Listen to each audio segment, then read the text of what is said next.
Hello and good evening everyone and welcome to think SSC. आप सभी का think SSC के एप्लीकेशन पे बहुत बहुत स्वागत है। आ जाइए लाइव पर अपनी आज की क्लास स्टार्ट करते हैं।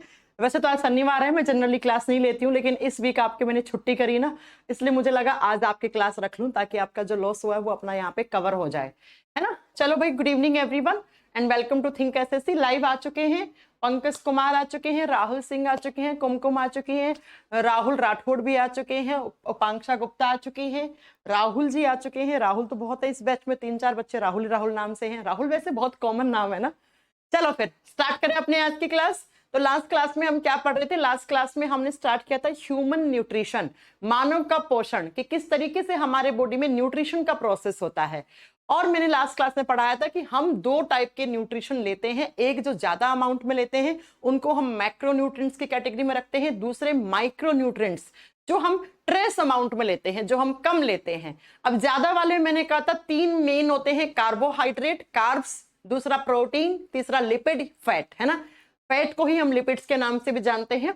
अब हमने कार्बोहाइड्रेट लास्ट क्लास में कंप्लीट कर लिया था कि कार्बोहाइड्रेट्स क्या होती हैं, हमारे बॉडी में इनका क्या काम होता है, इनके सोर्सेस क्या हैं, फिर कार्बोहाइड्रेट्स कितने टाइप की होती हैं, monosaccharide, oligosaccharide and polysaccharide. Mono के क्या एग्जांपल हैं, ओलिगो के क्या हैं और पॉलीसैकेराइड्स के क्या एग्जांपल हैं, ये सारे हमने लास्ट क्लास तक पढ़ लिए थे। अब आज की क्लास में मैंने कहा था हम प्रोटीन स्टार्ट करने वाले हैं, तो आज हम पढ़ेंगे प्रोटीन्स क्या होते हैं, कितने टाइप से कैसे बनते हैं, हमारे बॉडी में कौन कौन से प्रोटीन कहाँ पे क्या काम आते हैं, इन प्रोटीन्स के फंक्शंस क्या होते हैं। फिर हम पढ़ेंगे कि प्रोटीन की अगर डेफिशिएंसी हो जाए तो कौन कौन सी बीमारियों का सामना करना पड़ सकता है, और उसके बाद हम लिपिड फैट स्टार्ट करेंगे। आइए सबसे पहले प्रोटीन की जब बात करते हैं तो आपके दिमाग में एक चीज आती है कि मैम अंडे से प्रोटीन मिलते हैं, दाल खाओ, दाल का पानी पियो, दाल में प्रोटीन बहुत ज्यादा होता है, मूंगफली में होता है, मशरूम में होता है। जी हाँ, बिल्कुल आपने सही सुना। हम जो डाइट में ये सारी चीजें खाते हैं इन सबसे हमें प्रोटीन ज्यादा मात्रा में मिलता है। सबसे पहले जब प्रोटीन की बात करते हैं तो प्रोटीन्स भी क्या होते हैं, ये भी ऑर्गेनिक कंपाउंड्स होते हैं। इसका मतलब, ऑर्गेनिक का मतलब हमने लास्ट क्लास में पढ़ा था, ऑर्गेनिक का मतलब होता है कि ये भी कार्बन से बने हुए यौगिक हैं, यानी कि कार्बनिक यौगिक हैं, इनमें भी कार्बन होता है। जैसे हमने लास्ट क्लास में कार्बोहाइड्रेट के बारे में पढ़ा था कि कार्बोहाइड्रेट भी क्या होते हैं, ऑर्गेनिक कंपाउंड्स होते हैं। और ऑर्गेनिक का मतलब तो मैं आपको बता चुकी हूं, ऐसा कंपाउंड जिसमें कार्बन हो, जिसमें कार्बन की प्रेजेंस हो, सी फॉर कार्बन। कार्बन की प्रेजेंस जहां होती है उसको हम ऑर्गेनिक कंपाउंड कहते हैं। तो प्रोटीन्स में भी कार्बन होता है, इसलिए हम इसको ऑर्गेनिक कंपाउंड कहते हैं। दूसरा, प्रोटीन से भी हमें एनर्जी मिलती है, इसलिए हम इनको एनर्जी कंपाउंड्स भी कहते हैं। मैंने आपको लास्ट क्लास में पढ़ाया था कि जैसे पानी हो गया, पानी से एनर्जी नहीं मिलती है, मिनरल से एनर्जी नहीं मिलती है, लेकिन कार्बोहाइड्रेट, प्रोटीन, फैट, ये ऐसे कंपाउंड्स होते हैं जिनका हमारे बॉडी में मेटाबॉलिज्म होता है, जिनका चयापचय होता है, और जिस चीज का मेटाबॉलिज्म आपके बॉडी में जाके हो रहा है उनसे हमें एनर्जी रिलीज होगी ही होगी। तो प्रोटीन से भी हमें क्या मिलती है, एनर्जी मिलती है। ये भी ऊर्जा वाले यौगिक होते हैं, यानी कि अगर हमने इनको खाया तो ये ऊर्जा भी देंगे। इनका एक काम एनर्जी देना भी है, बाकी और भी बहुत सारे काम होते हैं प्रोटीन के जो हम आगे पढ़ने वाले हैं। अब बात यह आती है कि मैम कितनी एनर्जी देता है। जब प्रोटीन की बात करते हैं तो प्रोटीन, अगर आपने 1 ग्राम प्रोटीन खाया, 1 ग्राम प्रोटीन खाया, तो जैसे कार्बोहाइड्रेट में पढ़ा था ना कि 1 ग्राम कार्बोहाइड्रेट खाते हैं तो कितनी एनर्जी मिलती है, ठीक वैसे ही अगर आपने 1 ग्राम प्रोटीन खा लिया तो 4.1 से 4.2 कैलोरी के बीच में, 4.1 टू 4.2 कैलोरीज, इतनी आपके बॉडी में एनर्जी रिलीज होना शुरू हो जाती है। ठीक है, तो इनसे भी एनर्जी मिलेगी, ये भी ऑर्गेनिक कंपाउंड्स होते हैं। जब प्रोटीन की बात करते हैं तो प्रोटीन की डिस्कवरी किसने की थी? कार्बोहाइड्रेट की डिस्कवरी आपको नहीं याद करनी है, इसकी डिस्कवरी के बारे में थोड़ा सा आपको यहाँ पे 2-3 साइंटिस्ट के नाम याद रखने हैं। एक साइंटिस्ट का नाम आप बहुत बार सुने भी होंगे। प्रोटीन की डिस्कवरी करने वाले साइंटिस्ट थे मुलर, MULDER, डी साइलेंट रहेगा जब आप प्रोनाउंस करेंगे तो इनको मुलर कहते हैं। मुलर जी ने बताया था कि बहुत सारे ऐसे सोर्सेज होते हैं जिनको आप कंज्यूम करते हैं तो हमारे बॉडी में उनसे एनर्जी रिलीज होती है। लेकिन ये जो प्रोटीन शब्द है ना, ये जो टर्म है, ये जो नाम है ना, ये शब्द जिसको आप प्रोटीन बोल रहे हैं, ये टर्म किसके द्वारा कोइन किया गया था? तो ये किया गया था बर्जीलियस के द्वारा। सुना होगा आपने, बर्जीलियस बहुत बार आता है एग्जाम में। बर्जीलियस वो साइंटिस्ट हैं जिन्होंने प्रोटीन का नाम रखा कि भाई इन मॉलिक्यूल्स को हम प्रोटीन बोलेंगे। और जो प्रोटीन की स्ट्रक्चर होती है वो पोलिंग नाम के साइंटिस्ट ने एक्सप्लेन की थी। प्रोटीन की जो स्ट्रक्चर होती है, अभी मैं पढ़ाऊंगी कि कैसे हम प्रोटीन के स्ट्रक्चर बनाते हैं। प्रोटीन की संरचना के बारे में बताया था पोलिंग नाम के साइंटिस्ट ने। तो इन तीनों साइंटिस्ट में ज्यादा नाम आपको बस सिर्फ ये याद रखना है, कभी कभी एग्जाम में ना इनके बारे में आ जाता है बर्जीलियस जी के कि बर्जीलियस ने क्या किया था, या प्रोटीन टर्म शब्द किसने दिया था, तो आपको बताना है वो बर्जीलियस ने दिया था। ठीक है, अब लास्ट क्लास में हमने क्या पढ़ा था कि कार्बोहाइड्रेट की सबसे छोटी इकाई को हम क्या बोलते हैं? सैकेराइड बोलते हैं, पढ़ा था ना। ऐसे ही अगर हम बोल दें कि जो प्रोटीन है उसकी यूनिट क्या है, प्रोटीन की इकाई क्या है, या बोल दो स्मॉलेस्ट यूनिट क्या है, यानी कि प्रोटीन किससे मिलकर बना हुआ है। प्रोटीन तो एक कॉम्प्लेक्स स्ट्रक्चर होती है, लेकिन प्रोटीन जिन छोटी छोटी इकाइयों के बार बार रिपीट होने से बना है, उन सबसे छोटी इकाई को हम कहते हैं अमाइनो एसिड, अमीनो अम्ल। जो अमाइनो एसिड्स होते हैं, जब इनकी बहुत सारी यूनिट बार बार रिपीट होती हैं तो हमें एक कॉम्प्लेक्स स्ट्रक्चर मिलती है जिसको हम प्रोटीन कहते हैं। वही आपका एग्जाम्पल बूंदी के लड्डू वाला, कि बहुत सारे बूंदी जुड़ के आपस में एक लड्डू बना देती हैं, उस लड्डू को फोड़ोगे तो आपको बूंदी मिल जाती है। ठीक है, ऐसे ही बहुत छोटे छोटे छोटे ऐसे अमीनो एसिड जब जुड़ते हैं तो आपको एक बड़ा सा कॉम्प्लेक्स स्ट्रक्चर मिलता है जिसको आप प्रोटीन कहते हैं, जिसको हम क्या कहते हैं? प्रोटीन कहते हैं। तो बच्चों एग्जाम में आता है कि प्रोटीन की सबसे छोटी इकाई या प्रोटीन की स्ट्रक्चरल यूनिट कौन सी है, जो प्रोटीन की स्ट्रक्चर को बनाती है, जिसके बार बार रिपीट होने से हमें एक कॉम्प्लेक्स प्रोटीन जैसी स्ट्रक्चर मिलती है। तब आप क्या बताओगे? तब आप कहोगे उसको हम अमीनो एसिड कहते हैं। और मैं आपको बता दूं कि एक प्रोटीन बनाने के लिए टोटल 20 अमीनो एसिड की रिक्वायरमेंट होती है। यानी कि जब 20 अमीनो अम्ल की छोटी छोटी इकाई आपस में जुड़ जाती हैं, कैसे जुड़ती हैं? तो बच्चा देखो, एक अमीनो एसिड की ये यूनिट है, दूसरी ये है, फिर तीसरी ये है। तो ये जो अमीनो एसिड की यूनिट्स होती हैं, ये एक बॉन्ड से जुड़ती हैं, और जिस बॉन्ड को बोलते हैं पेप्टाइड बॉन्ड, या हम इसको कहते हैं पेप्टाइड लिंकेज, पेप्टाइड बंध के द्वारा। तो ये भी क्वेश्चन एग्जाम में आता है क्या, कि प्रोटीन की स्ट्रक्चर में जब छोटी छोटी अमीनो अम्ल आपस में जुड़ती हैं तो वो किस बॉन्ड के द्वारा, किस बंध के द्वारा वो आपस में जुड़ के प्रोटीन बना देती हैं? तो आपको बताना है वो पेप्टाइड बॉन्ड। और यहीं पर मैं आपको एक चीज और क्लियर कर दूं कि हमने लास्ट क्लास में पढ़ा था कि जो कार्बोहाइड्रेट्स होती हैं उसकी यूनिट क्या कहलाती है? सैकेराइड कहलाती हैं। और जब बहुत सारी सैकेराइड यूनिट जुड़ती हैं, पहला सैकेराइड, दूसरा सैकेराइड, तीसरा सैकेराइड, तो हमें कॉम्प्लेक्स कार्बोहाइड्रेट मिलती हैं। तो ये कौन सी बॉन्ड से, ये कौन सी लिंकेज से जुड़ती हैं? तब आप याद रखना ये ग्लाइकोसिडिक लिंकेज से जुड़ती हैं, और ये सीडीएस के एग्जाम का क्वेश्चन है। ये कौन से लिंकेज से, ये कौन से बॉन्ड से? तो आपको बताना है ग्लाइकोसिडिक बंध से। तो बच्चों दो क्वेश्चन हो गए। क्वेश्चन नंबर 1 अगर आ जाए कि शर्कराओं की जो इकाई होती है सैकेराइड, वो सैकेराइड यूनिट किस लिंकेज से या किस बॉन्ड से जुड़कर एक कार्बोहाइड्रेट बनाती हैं, तब आपका आंसर होगा ग्लाइकोसिडिक बंध, ग्लाइकोसिडिक बॉन्ड। यह 12th क्लास की केमिस्ट्री में भी आता है। और पूछ ले कि प्रोटीन की जो इकाई अमीनो एसिड होती हैं, वो अमीनो एसिड कौन सी लिंकेज से जुड़कर एक कॉम्प्लेक्स प्रोटीन बना देती हैं? तो वो आपको बताना है वो पेप्टाइड बॉन्ड। पी से प्रोटीन, पी से पेप्टाइड, ऐसे याद कर लो। तो अमीनो अम्ल सबसे छोटी इकाई होती है प्रोटीन की बनाने के लिए, और एक प्रोटीन बनाना है तो आपके पास कितने अमीनो एसिड होने चाहिए? आपके पास 20 अमीनो एसिड होने चाहिए। और इन अमीनो एसिड का स्ट्रक्चरल फॉर्मूला कैसे होता है? तो अमीनो एसिड का कुछ इस तरीके से स्ट्रक्चरल फॉर्मूला होता है। कार्बन, कार्बन से एक साइड बॉन्ड से जुड़ता है हाइड्रोजन, दूसरा यहाँ पे आर, और आर आपने केमिस्ट्री में पढ़ा होगा किसको बोलते हैं हम? किसी भी एल्काइल ग्रुप को, किसी भी एल्काइल समूह के यौगिक को हम आर से रिप्रेजेंट करते हैं। और इधर इस कार्बन से जुड़ता है NH2 NH2 पे चार्ज होता है पॉजिटिव, इधर कार्बोक्सिलिक ग्रुप रहता है COOH, इस पे नेगेटिव चार्ज होता है। तो एक अमीनो एसिड का कुछ इस तरीके का स्ट्रक्चरल फॉर्मूला होता है, ठीक है, इसको कार्बोक्सिलिक ग्रुप बोलते हैं। आप ना ये सब केमिस्ट्री में पढ़ोगे, ठीक है, कि NH2 पे पॉजिटिव चार्ज होता है, कार्बोक्सिलिक ग्रुप पे नेगेटिव चार्ज होता है, R को हम रिप्रेजेंट, किसी भी अल्काइल ग्रुप को हम रिप्रेजेंट करते हैं किसी स्ट्रक्चरल फॉर्मूले में, तो हम उसको R से रिप्रेजेंट करते हैं। तो आप ध्यान से देखो बच्चा कि ये अमीनो एसिड का स्ट्रक्चरल फॉर्मूला है, और जब ऐसे 20 अमीनो एसिड आपस में जुड़ते हैं तो हमें क्या मिल जाता है, हमें एक प्रोटीन मिल जाता है। पॉइंट क्लियर हो गया आपको, इतनी बात समझ में आ गई। तो ये पहला अमीनो एसिड, फिर ऐसे ही दूसरा, फिर तीसरा, फिर चौथा, ऐसे जुड़ता जाएगा और आपको एक क्या मिल जाएगा, लास्ट में आपको एक प्रोटीन मिल जाएगा। अब आप इस फॉर्मूले में क्या देख रहे हैं, आप देख रहे हैं कि इस अमीनो एसिड के फॉर्मूले में पॉजिटिव चार्ज भी है और नेगेटिव चार्ज भी है, धनात्मक आवेश भी है और ऋणात्मक आवेश भी है। और ऐसा मॉलिक्यूल जिसके ऊपर दोनों चार्ज हों, जिसपे दोनों आवेश हों, उसको हम एम्फोटेरिक मॉलिक्यूल कहते हैं।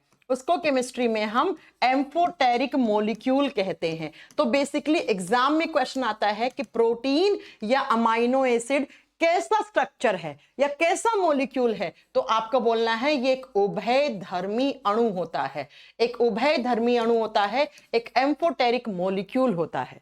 तो आपसे एग्जाम में कैसे क्वेश्चन पूछेगा कि 4 ऑप्शन देगा, कार्बोहाइड्रेट, प्रोटीन, फैट या कुछ और डाल देगा चौथा, और आपसे पूछेगा इसमें से कौन सा मॉलिक्यूल है जिसको आप एम्फोटेरिक मॉलिक्यूल की कैटेगरी में रख सकते हैं, तो आपको बताना है वो प्रोटीन होता है। क्यों? क्योंकि प्रोटीन अमीनो एसिड के बने हुए होते हैं, और अमीनो एसिड पे जो कार्बन होता है उस कार्बन के दोनों साइड NH2 प्लस और COH नेगेटिव रहता है, यानी कि पॉजिटिव चार्ज और नेगेटिव चार्ज दोनों हैं। तो पॉजिटिव और नेगेटिव जब एक ही मॉलिक्यूल पे होते हैं तो उसे हम एम्फोटेरिक मॉलिक्यूल, उसे हम उभयधर्मी अणु कहते हैं।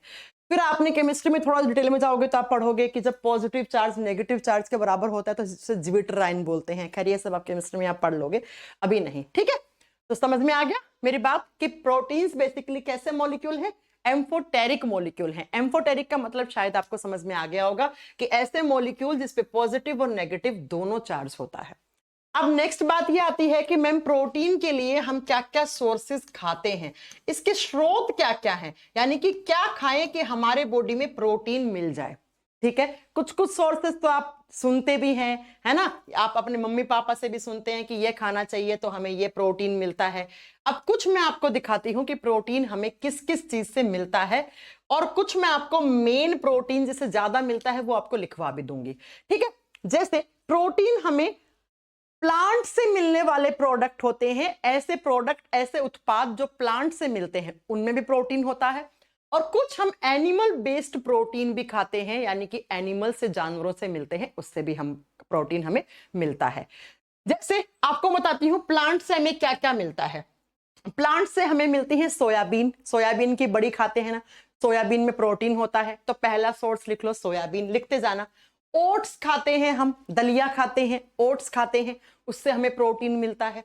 अगला आप बताओगे नेक्स्ट, इसके अलावा कि आप दाल खाते हैं, लेग्यूम्स, दाल हो गई ना, दाल हो गया, सोयाबीन हो गया, इसके अलावा जितने भी टाइप की दाल, मसूर की दाल, चने की दाल, मूंग की दाल, मोठ की दाल, जितनी भी दालें खाते हैं उनमें भरपूर मात्रा में प्रोटीन होता है।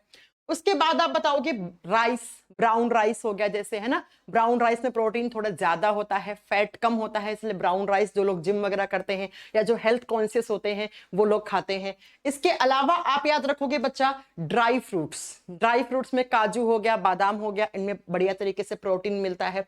नेक्स्ट आप याद रखोगे बच्चा पीनट्स, पीनट्स या पीनट बटर, मूंगफली या मूंगफली से बना हुआ जो मक्खन आता है, बटर आता है, उसमें भी होता है। बादाम हो गए, काजू हो गए। ब्रोकली, ब्रोकली देखी होंगी आपने, है ना, ब्रोकली, उसमें भी प्रोटीन बहुत ज्यादा होता है। इसके अलावा आपने चने खाए हो, हरे चने खाए हो, उसमें भी प्रोटीन होता है ज्यादा। इसके अलावा एवोकाडो हो गया, उसके अंदर भी बहुत बढ़िया तरीके से प्रोटीन होता है। तो आप लिख लो प्लांट से मिलने वाले प्रोडक्ट, जैसे सोयाबीन हो गया, ये प्लांट वाले बता रही हूं आपको, सोयाबीन हो गया, या आप पल्सेस लिख लो, पल्सेस का मतलब होता है दालें, जितनी भी दाल है सारी दालों में। इसके अलावा आप लिख लो ब्राउन राइस, है ना। राइस में वैसे प्रोटीन होता है, लेकिन ब्राउन राइस में थोड़ा ज्यादा होता है, फैट कम होता है, इसलिए इसको आप कंसिडर कर लेते हो। इसके अलावा लिख लो आलमंड हो गया, बादाम वगैरह हो गया, काजू हो गया, उनमें भी होता है। इसके अलावा लिख लो ब्रोकली हो गया, ब्रोकली में भी बहुत अच्छे तरीके से प्रोटीन पाया जाता है। साथ में लिख लो मशरूम, मशरूम अगर आप खाते हैं तो मशरूम में भी प्रोटीन बहुत ज्यादा होता है। इसके अलावा आप लिखो बच्चा चना, चने में भी प्रोटीन होता है बहुत बढ़िया तरीके से। नट्स लिख लो या पीनट्स लिख लो, पीनट लिख लो, पीनट बटर या पीनट यानी मूंगफली, इन सब में हमें ये प्लांट से मिलते हैं, नेचर देता है हमें ये प्रोटीन वाले प्रोडक्ट्स, ठीक है। और अब आते हैं एनिमल प्रोडक्ट, यानी कि जो जानवरों से मिलते हैं। तो जानवर से हमें क्या मिला, दूध मिला, दूध से बनी हुई सारी चीजें हैं वो सारी यहां पे आएंगी जिसमें प्रोटीन होता है। एग, अंडा मिला हमें। इसके अलावा मांस हो गया, चिकन हो गया, है ना, चिकन हो गया। साथ में आप याद रखेंगे बच्चा प्रोन, अपन लोग तो मतलब नहीं खाते, प्रोन झींगा होता है, इसमें प्रोटीन बहुत ज्यादा होता है। इसके अलावा अगर हम बात करते हैं तो दूध, दूध से बने हुई सारी चीजें, जैसे आप लिख लो मिल्क, लिख लो मिल्क लिखो, और मिल्क प्रोडक्ट लिख लेना। मिल्क प्रोडक्ट आप जानते हैं, आप दूध से बनी हुई क्रीम हो गई, दूध से बने हुई कोई आपने मिठाई खाई है उसमें प्रोटीन होता है बहुत ज्यादा मात्रा में। पनीर लिख लो, पनीर में प्रोटीन होता है, दूध से बनी हुई चीजें तो है पनीर, है ना। टोफू हो गया। इसके अलावा आप लिख लो बच्चा कि आप ये लिख लो चिकन, लिख लो चिकन में होता है। और फिश लीवर में लिख लो, फिश लीवर में भी अच्छा खासा प्रोटीन होता है। फिश ऑयल में भी प्रोटीन होता है। और आप क्या लिख सकते हो, चिकन, मटन, ये सब आप लिख लेना। बाकी प्रोन वगैरह अगर कोई खाता है, एक्सेट्रा एक्सेट्रा, तो ये सारे प्रोडक्ट्स होते हैं। अंडा लिख लो, एग भी लिख लेना, अंडा, इन सब में प्रोटीन, ये प्रोटीन के मेन सोर्सेज हैं बच्चा। ये अब इसमें से आप कुछ ना कुछ तो खाते ही होंगे। अब ये कुछ भी नहीं खाते इसमें से, तो भाई प्रोटीन की डेफिशिएंसी हो जाएगी आपके बॉडी में। अब जनरली हम दूध पीते हैं, दूध से बनी हुई चीज तो खाते ही है ना, तो प्रोटीन की कमी आपकी नहीं आती है आपके बॉडी में, ठीक है। सोयाबीन खाते हैं, दालें भी खा लेते हैं, चावल भी खा लेते हैं, बादाम वगैरह भी कभी ना कभी खा लेते हैं, हरी सब्जियां खा लेते हैं, मशरूम खा लेते हैं, चना खा लेते हैं, मूंगफली भी खा लेते हैं, दूध, पनीर, ये सब हम खा लेते हैं। और अगर नॉन वेजिटेरियन लोग हैं तो वो लोग तो चिकन हो गया, मटन हो गया, अंडा हो गया, फिश का लीवर हो गया, या फिश भी खाते हैं, मछली भी खाते हैं, प्रॉन, झींगा वगैरह खाते हैं, केकड़ा वगैरह खाते हैं, तो उन सबसे प्रोटीन की कमी पूरी हो जाती है। अब इसमें से कुछ भी नहीं खाओगे तो भाई प्रोटीन की कमी आपके बॉडी में देखने को मिल जाएगी, ठीक है। बात समझ में आ गई। तो ये हो गए सोर्सेस प्रोटीन के, कि मैम क्या खाएं तो हमें बढ़िया तरीके से प्रोटीन मिले, तो इसमें से आपको कुछ ना कुछ खाना पड़ेगा। अब कुछ भी नहीं खाओगे तो दालें खानी पड़ेंगी, दालों में भरपूर मात्रा में प्रोटीन होता है। सोयाबीन खा लो, अंडा खाते हो तो अंडा खा लो, दूध पी लो, प्रोटीन की कमी पूरी हो जाती है, ठीक है। अब मैंने कहा कि एक प्रोटीन को बनाने के लिए हमारे बॉडी में कितने अमाइनो एसिड की रिक्वायरमेंट होती है। एक प्रोटीन को बनाने के लिए हमारे बॉडी में 20 अमाइनो एसिड चाहिए, 20 अमीनो अम्ल हमारे बॉडी में हमें चाहिए। क्या बनाने के लिए, आपके बॉडी में प्रोटीन बनाने के लिए। अब इस 20 अमाइनो एसिड्स को हम दो कैटेगरी में डिवाइड करते हैं। कुछ ऐसे अमीनो एसिड्स होते हैं जो अमीनो एसिड्स हमारा बॉडी खुद बनाता है।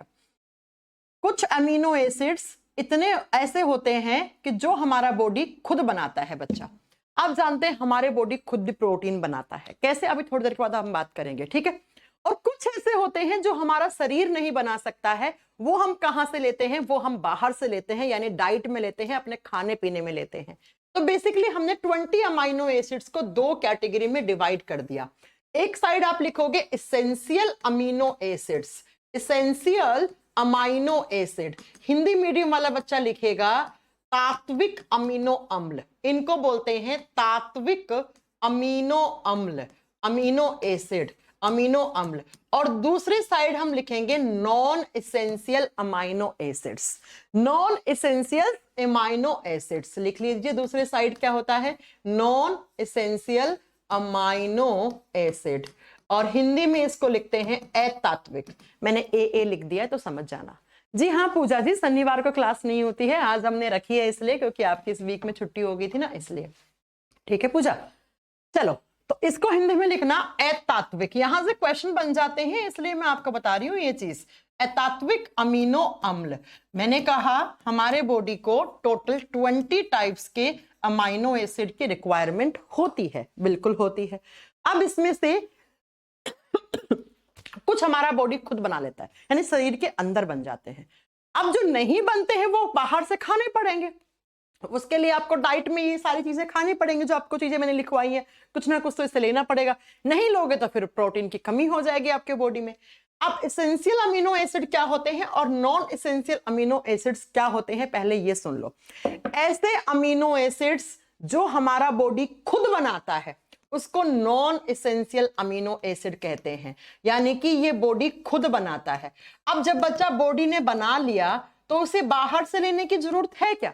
नहीं है ना, इसीलिए इसे बोलते हैं नॉन एसेंशियल अमीनो एसिड, कि भाई ये डाइट के थ्रू आपको खाने की जरूरत नहीं है, ये बना लिए हैं आपके बॉडी ने खुद ने।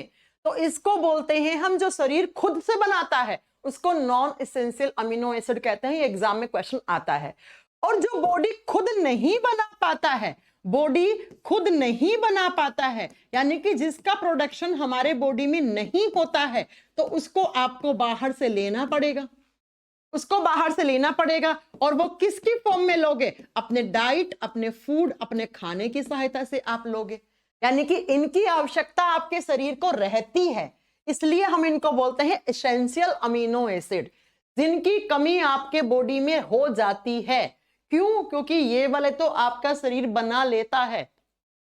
तो ऐसे अमीनो एसिड्स, एक बार फिर से क्लियर कर दूं, एग्जाम में क्वेश्चन आता है यहां से, जो आपके शरीर में नहीं बनते हैं, जो आप बाहर से लोगे, उनको नॉन एसेंशियल अमीनो एसिड्स कहते हैं।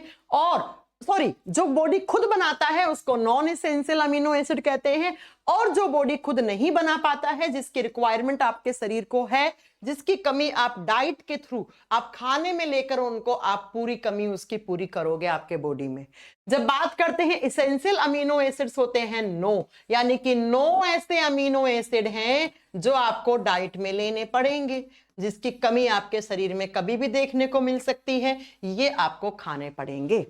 और ये होते हैं 11, यानी कि 11 ऐसे अमीनो एसिड्स हैं जो आप बाहर से नहीं खाओगे तो काम चल जाएगा। क्यों? क्योंकि आपके बॉडी के अंदर इनका प्रोडक्शन होता है, प्रोटीन बनता है, ये वाले अमीनो एसिड्स आपके बॉडी में बन जाते हैं।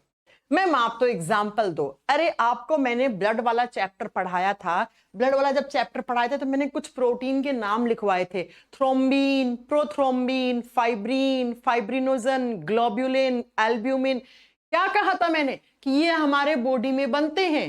तो वो प्रोटीन कहां से बन रहे थे भैया? वो प्रोटीन यही तो अमीनो एसिड बना रहे होंगे, है ना। वो प्रोटीन कभी बाहर से खाए? कभी बोला है आज तो मैं फाइब्रिनोजन प्रोटीन खा के आऊंगा, है ना? कभी नहीं सुना ना आपने, कभी नहीं बोला ना ऐसा। क्यों? क्योंकि वो प्रोटीन आपके बॉडी में खुद में बन जाते हैं। तो ऐसे ऐसे प्रोटीन जिनके नाम मैं आपको लिखवा भी चुकी हूँ, थ्रोम्बिन, फाइब्रिनोजन, फाइब्रिन, वो सारे प्रोटीन आपका बॉडी खुद बना लेता है। और कुछ हम डाइट के फॉर्म में खा लेते हैं।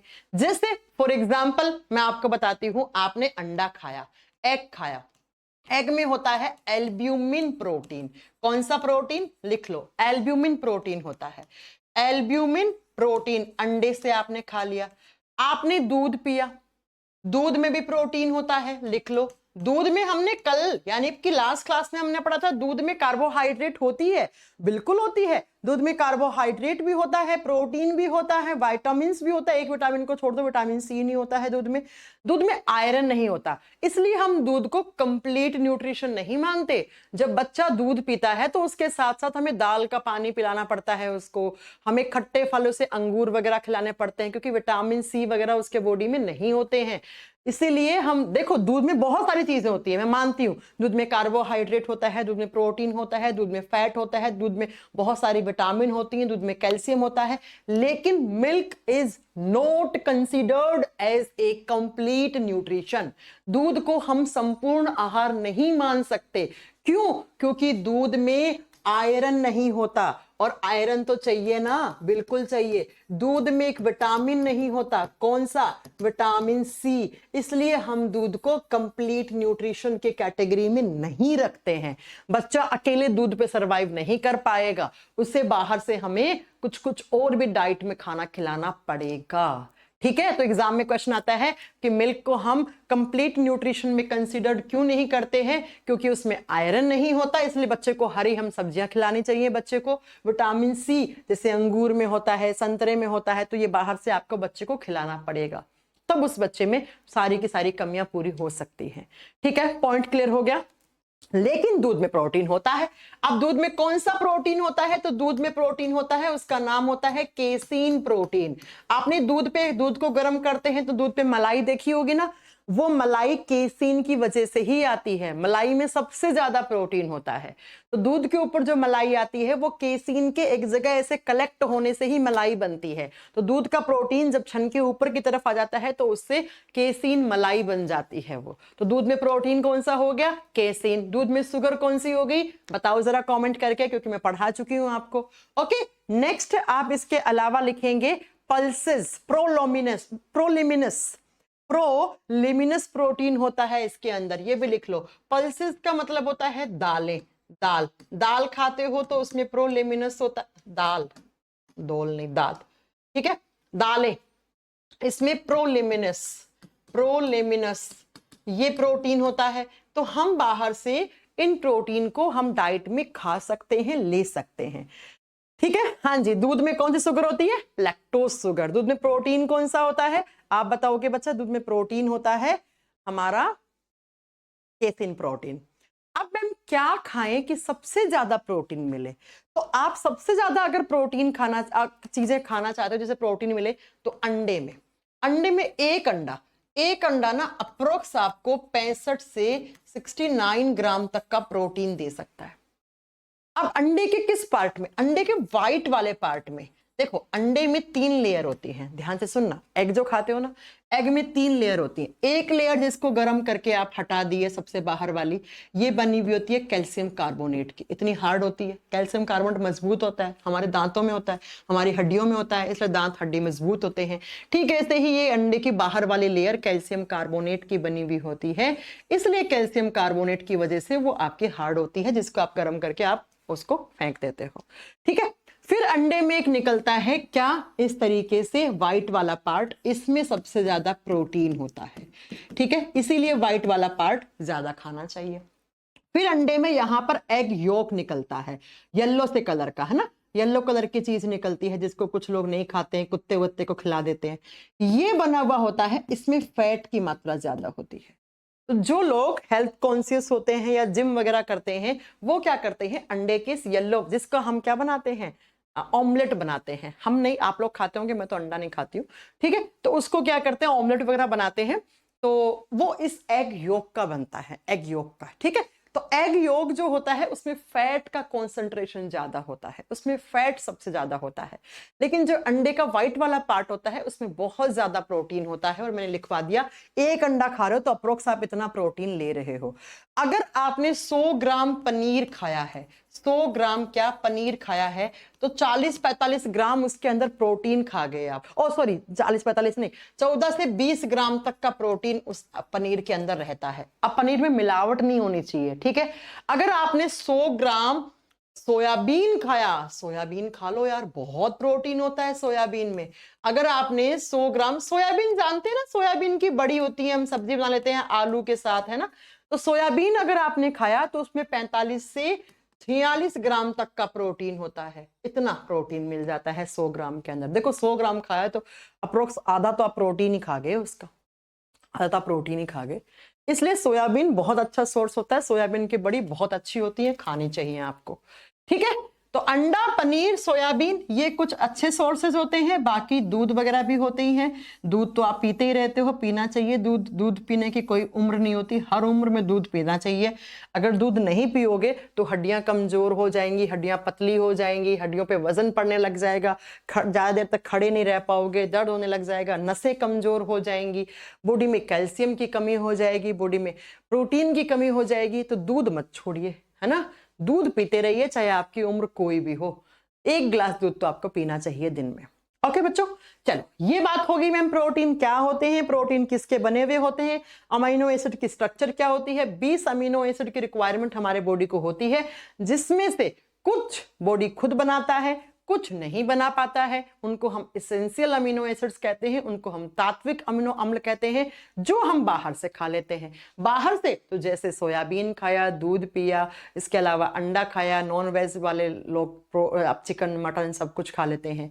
राहुल जी का क्वेश्चन है मैम आप नॉन वेजिटेरियन है क्या? नहीं, मैं प्योर वेजिटेरियन हूं, मैं नॉन वेज नहीं खाती हूं। लेकिन अब मैं इस पे कुछ कमेंट भी नहीं करना चाहती कि आप खाओ नहीं खाओ, वो आप लोगों की पर्सनल चॉइस है।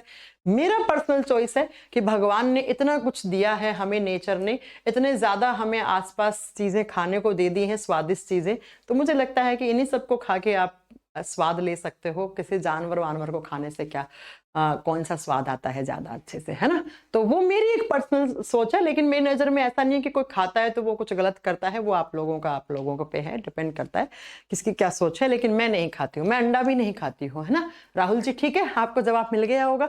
आइए फिर अब बात ये आती है कि आपने खा लिए इतने सारे सोर्सेस, तो प्रोटीन से एनर्जी कब मिलेगी? जब प्रोटीन का क्या हो जाएगा? डाइजेशन हो जाएगा, तभी तो एनर्जी मिलेगी। और प्रोटीन का डाइजेशन कहां होता है? ये आपके एग्जाम के क्वेश्चन, बीपीएससी के एग्जाम में भी हालांकि यहां से क्वेश्चन पूछा हुआ है कि प्रोटीन का डाइजेशन कहां से शुरू होता है। तो याद रखना, प्रोटीन का डाइजेशन आपके पेट में जाकर, जो भी आपने खाना खाया है तो उसका डाइजेशन पेट में जाकर होता है। और पेट में कौन सा एंजाइम, डाइजेशन तो हमेशा एंजाइम ही करवाते हैं ना, एक एंजाइम होता है जिसको बोलते हैं पेप्सिन एंजाइम। ये प्रोटीन के डाइजेशन को स्टार्ट करता है, ये स्टार्ट करता है लेकिन ये कंप्लीट नहीं कर पाता है। इसका मतलब ये प्रोटीन का पार्शियल डाइजेशन करता है। जैसे हमने लास्ट क्लास में पढ़ा था कि कार्बोहाइड्रेट का पार्शियल डाइजेशन कहां शुरू होता है? कार्बोहाइड्रेट का पार्शियल डाइजेशन मुंह में ही शुरू हो जाता है। इसीलिए रोटी चबाकर खाओगे तो आपको थोड़ी थोड़ी मीठी लगने लग जाती है। ये बात हमने आपको पढ़ाई थी ना, है जी? तो ठीक है, ऐसे ही जो आप प्रोटीन खाते हो, पी से प्रोटीन, पी से पेट, पी से पेप्सिन, तो भैया पेट में जाते ही पेप्सिन नाम का एक एंजाइम आता है और वो एंजाइम प्रोटीन के डाइजेशन को इनिशिएट कर देता है, शुरू कर देता है। लेकिन ये पूरा नहीं कर पाता है, यानी कि ये सिर्फ स्टार्ट करता है, ये पार्शियल डाइजेशन कर पाता है। फिर मैम पूरा कौन करता है? तो पूरा होता है ये आपके स्मॉल इंटेस्टाइन में, छोटी आंत में। दो आंतें होती हैं, आपको आगे पढ़ाऊंगी डाइजेस्टिव सिस्टम में। स्मॉल इंटेस्टाइन जिसको हम छोटी आंत कहते हैं, और स्मॉल इंटेस्टाइन में कौन करता है? तो याद रखिएगा एक और एंजाइम होता है जिसको हम क्या कहते हैं, जिसको हम आपको कौन सा एंजाइम होता है? Lipase, trypsin enzyme, trypsin enzyme, trypsin enzyme, trypsin enzyme, same नाम हिंदी में है ट्रिप्सिन, ठीक है? ये ट्रिप्सिन एंजाइम क्या करता है? कंप्लीट तरीके से डाइजेशन कर देता है प्रोटीन का। तो इसके नीचे लिख दो, ये कंप्लीट डाइजेशन कर देता है, ये पूर्ण तरीके से, पूरे तरीके से डाइजेशन करता है प्रोटीन का। तो एग्जाम में कैसे क्वेश्चन बने मैम, वो बताओ। एग्जाम में क्वेश्चन बहुत सिंपल है बच्चा। क्या क्वेश्चन? प्रोटीन का डाइजेशन कौन कौन से ऑर्गन में होता है? तो एक तो पेट हो गया और दूसरा स्मॉल इंटेस्टाइन हो गया। पेट में कौन सा एंजाइम करता है? पेप्सिन। क्या पेप्सिन पूरा कर देता है? नो मैम, स्टार्ट करता है, ये पार्शियल डाइजेशन करता है। फिर पूरा कहां होता है? छोटी आंत में। कौन सा एंजाइम करता है? ट्रिप्सिन। क्या ये कंप्लीट कर देता है? यस मैम, ये प्रोटीन का डाइजेशन कंप्लीट कर देता है। पॉइंट क्लियर हो गया यहां तक? यहां तक बात समझ में आ गई होगी आपको? चलूं आगे? चलो अब चलते हैं नेक्स्ट पॉइंट पे। मैंने बता दिया कि प्रोटीन होता क्या है, उसके लिए क्या खाना चाहिए।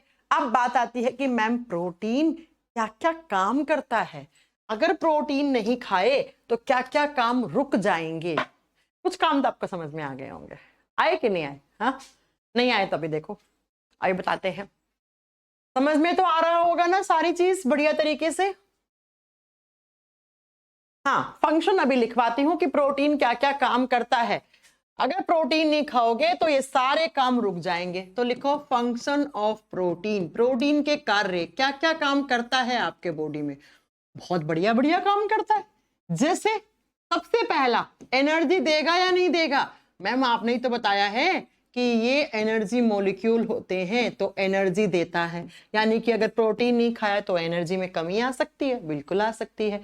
दूसरा सुनो, प्रोटीन्स हमारे बॉडी में एंजाइम बनाने का काम करता है, ये एंजाइम बनाने में सहायक होते हैं। These are helpful in making of enzymes, ये एंजाइम बनाने में हेल्प करते हैं।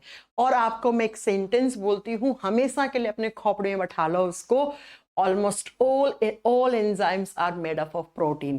अधिकांश एंजाइम प्रोटीन के बने हुए होते हैं, इक्का दुक्का का छोड़ दो।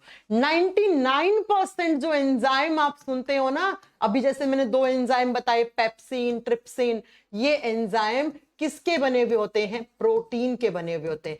एक आधा छोड़ दो, जैसे यूरिएज हो गया, आरएनएज हो गया, ये एंजाइम प्रोटीन के नहीं बने होते। बाकी आप रैंडमली कोई एंजाइम का नाम बोलो। आपने बोला पेप्सिन, यस प्रोटीन का बना हुआ होता है। आपने बोला ट्रिप्सिन, प्रोटीन का बना होता है। आपने बोला अमाइलेज, प्रोटीन से बनता है। ये प्रोटीन बनाने का काम, प्रोटीन जो होते हैं ना, ये हमारे बॉडी में जाके एंजाइम बनाने का काम करते हैं।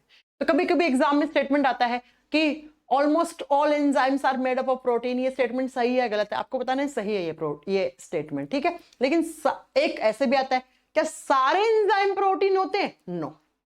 मैंने कहा ना, सारे एंजाइम प्रोटीन के नहीं हो सकते, लेकिन प्रोटीन अधिकांश एंजाइम को बनाता है, ये बात याद रखना। तो हमारे बॉडी में एंजाइम बनाने का काम कर दिया। अगला, प्रोटीन्स हमारे बॉडी में हार्मोन्स बनाने का काम करते हैं। यस, हार्मोन शब्द जानते हैं ना, हार्मोन्स बनाने में सहायक हैं। हमारे बॉडी में जो हार्मोन होते हैं वो एक होते हैं स्टेरॉइड हार्मोन्स, वो फैट से बने हुए होते हैं। दूसरे होते हैं पेप्टाइड हार्मोन्स, वो प्रोटीन के बने हुए होते हैं। हमारे बॉडी में मैंने बता दिया आपको कि कुछ हार्मोन्स, सारे हार्मोन्स नहीं बनते हैं, कुछ हार्मोन्स होते हैं जो प्रोटीन से बने हुए होते हैं।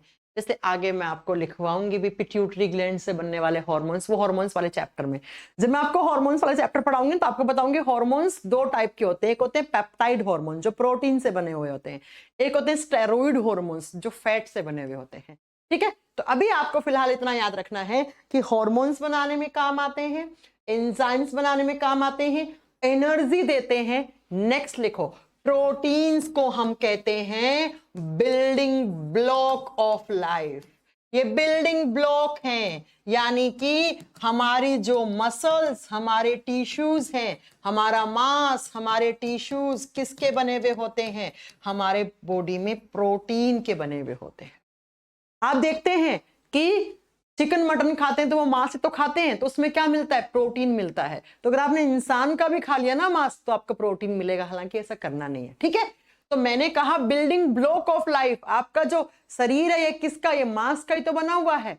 तो ये मांस को बनाने में कौन हेल्पफुल होते हैं? प्रोटीन।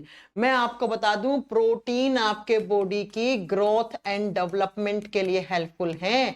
अगर प्रोटीन नहीं खाओगे तो आपके बॉडी की ग्रोथ नहीं हो पाएगी, आपके शरीर का डेवलपमेंट नहीं हो पाएगा, हमारे शरीर की वृद्धि और विकास में सहायक होते हैं। इसीलिए मैं आपको बता दूं कि आप जब छोटे बच्चे थे या जो छोटे बच्चे होते हैं उनको सबसे ज्यादा किसकी रिक्वायरमेंट होती है? बच्चों को, चाइल्ड को सबसे ज्यादा प्रोटीन की रिक्वायरमेंट होती है, क्योंकि बच्चा छोटा सा है, उसके हाथ, पांव, गला, हार्ट, किडनी, फेफड़े सब छोटे छोटे हैं। अब अगर उनकी ग्रोथ करवानी है, उनके टिश्यूज की ग्रोथ करवानी है, उसके मांस की ग्रोथ करवानी है, तो उस बच्चे को प्रोटीन दो। अगर नहीं दोगे तो उस बच्चे में प्रोटीन की कमी हो जाएगी, उसकी बॉडी की ग्रोथ एंड डेवलपमेंट रुक जाएगा, उसके वृद्धि और विकास रुक जाएगा। प्रोटीन ना खाओ, बाल झड़ने लग जाएंगे, नाखूनों में केराटिन प्रोटीन होता है, लिख लेना इस चीज को। जो आपके नेल्स होते हैं ना, नेल्स हो गए, गाय भैंस के सींग हो गए, खुर हो गए, हमारे बाल हो गए, इन सब में जो प्रोटीन होता है ना उसको बोलते हैं केराटिन प्रोटीन। कौन सा? Keratin protein. गाय भैंस के सींग हो गए, खुर हो गए, हमारे बाल हो गए, हमारे नाखून हो गए, इनमें प्रोटीन पाया जाता है। तो अगर बालों की ग्रोथ अच्छी रखनी है, नाखूनों की ग्रोथ, नाखूनों को मजबूत बनाना है कि वो टूटे ना, तो आपको क्या खाना पड़ेगा? प्रोटीन खाना पड़ेगा। तो मैंने कहा ना, प्रोटीन को बिल्डिंग ब्लॉक ऑफ लाइफ क्यों बोलते हैं? हमारे जैसे बहुत सारे ब्लॉक बनते हैं, ए ब्लॉक, बी ब्लॉक, है ना, तो आपका एक बिल्डिंग बन गया, एक अपार्टमेंट बन गया। ऐसे ही हमारे बॉडी में हमारा शरीर किसका बना हुआ है? सेल, सेल से टिश्यू बनते हैं, टिश्यू से ऑर्गन बनते हैं। अब ये टिश्यूज और ऑर्गन्स किसके बने हुए? मसल्स के, मांस के। तो वो मांस बनाने का काम कौन करता है? प्रोटीन।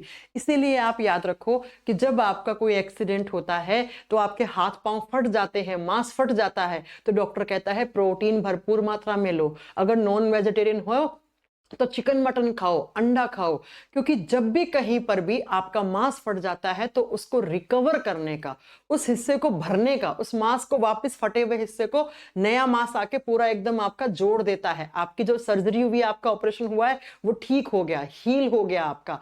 क्यों? क्योंकि जब भी कहीं पर कोई डैमेज्ड एरिया होता है, यानी कि कोई चोट वोट लगती है, डैमेज्ड एरिया की रिकवरी करने का काम कौन करता है? यानी कि जो डैमेज टिश्यू होते हैं उसकी रिकवरी करने का काम, उसकी ग्रोथ करने का काम, वापस वहां पर मांस बनाने का काम, उस एरिया को भरने का काम, यानी कि ये वुंड हीलिंग कहलाता है। वुंड हीलिंग का मतलब होता है ये घाव को भरने में सहायक होता है।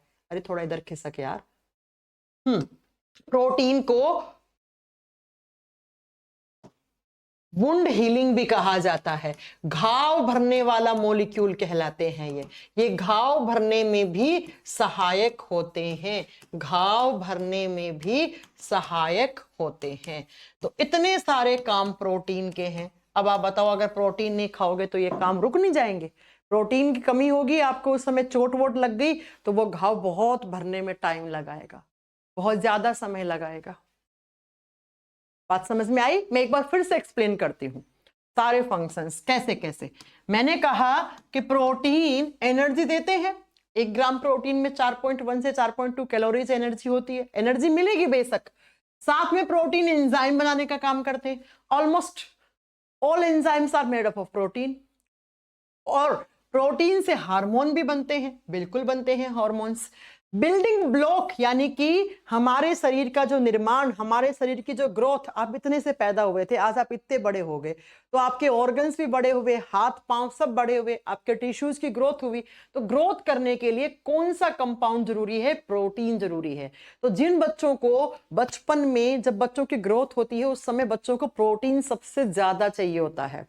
और अगर उस बच्चे को उस समय प्रोटीन वाला ढंग से खाना वाना नहीं मिला है तो बच्चा कुपोषण का शिकार हो जाता है। पसलियां ऐसे, स्किन पतली हो जाएगी, मांस की लेयर बन ही नहीं पाती, पसलियां यहां से चमकने लग जाती हैं उसकी। ऐसा देखो बच्चा, ऐसा दिखेगा, आपको दिखा भी दूं, ऐसा दिखेगा बच्चा। इसको बोलते हैं कुपोषण का शिकार। आपने देखा होगा साउथ अफ्रीका साइड कंट्रीज में बहुत बार क्या होता है, ऐसे रिपोर्ट आती है ना, वो हंगर इंडेक्स आती है, तो वहां पे लिखा हुआ आता है इतने बच्चे कुपोषण के शिकार हो चुके हैं। इंडिया में भी इतने बच्चे कुपोषण के शिकार होते हैं। इसका मतलब उनको अच्छी डाइट नहीं मिल रही है, उनको प्रोटीन से भरपूर खाना नहीं मिल पा रहा है, उनकी ग्रोथ नहीं हो पा रही है, ऐसे रह जाएंगे बच्चे। ठीक है, तो प्रोटीन को बिल्डिंग ब्लॉक ऑफ लाइफ इसलिए कहा जाता है ताकि प्रोटीन अगर सही मात्रा में खा रहे हैं तो आपके बच्चे की बढ़िया तरीके से ग्रोथ एंड डेवलपमेंट हो रही है। ठीक है, बात समझ में आ गई? तो अगर किसी बच्चे को भरपूर मात्रा में प्रोटीन नहीं मिल पाता है तो वो कुपोषण का शिकार हो जाता है। ठीक है, तो हम प्रोटीन को बिल्डिंग ब्लॉक ऑफ लाइफ कहते हैं। प्रोटीन ग्रोथ एंड डेवलपमेंट, वृद्धि और विकास के लिए सहायक होता है। अगर किसी एरिया पर आपको डैमेज एरिया यानी कि कहीं चोट वोट लग गई, आपका मांस वास फट गया, तो उसके बाद प्रोटीन क्या करता है? उस जगह को हील करने का काम कर देता है। इसलिए प्रोटीन को वुंड हीलिंग मॉलिक्यूल या कंपाउंड भी कहा जाता है। ये घाव भरने में सहायक भी होता है। तो ये सारे काम किसके हैं? ये सारे काम प्रोटीन के हैं। ये सारे काम प्रोटीन के हैं, ये आप याद रखिएगा। अब हम नेक्स्ट क्लास में बात करेंगे कि अगर प्रोटीन की कमी होगी, डेफिशिएंसी होगी, तो कौन कौन सी बीमारी, अगर प्रोटीन ज्यादा हो जाता है तब भी थोड़ा सा नुकसान हो जाता है बॉडी को, वो क्या होता है, वो हम नेक्स्ट क्लास में बात करेंगे। आज के लिए इतना बहुत है, आज के लिए इतना बहुत है। ठीक है बच्चों, कोई डाउट हो तो